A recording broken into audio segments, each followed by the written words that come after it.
السلام عليكم ورحمة الله وبركاته أخواني أحبائي ما أنتنا وحايدين وضع مد كله هديده ونسي رسول كنا صلوات الله عليه وسلم أن قوة سلنا وحبيب كنا صلى الله عليه وسلم هديده صلى الله يقان سيد الاستغفار والدعاء أم استغفار هديئات أقرص صوحي aad geeriyoto inta u dhaxaysa suuxii maqribka oo janno kugu waajibayso hadii aad akhriso maqribkiina aad geeriyoto maqribkii iyo fajrkii inta u dhaxaysana oo aad jannada galayso janno yani ay ku waajibayso waa hadiyad uu nasiyay subhanahu sallallahu alayhi wa sallam ducada marka waxay u baahan tahay in la xifdiyo kaliya oo akhriso suuxii iyo galabtii waa allahumma anta rabbi la ilaha illa anta khalaqtani wa ana 'abduk wa ana ala ahduka wa wa'duka mastata'tu أعوذ بك من شر ما صنعت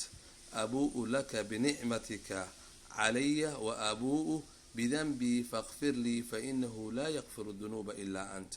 دعاء نكسو عشو مر إيا الله وإيا سدح دقيسو وهديت وإن سيسو بنهنا صلوات الله عليه وسلام قفكي أقريا الصباح دي أو جيري دو الصباح دي مغربكي انت أو دحيسو إنو جنة قلايو قفكي أقريا مغربكي إلا إيو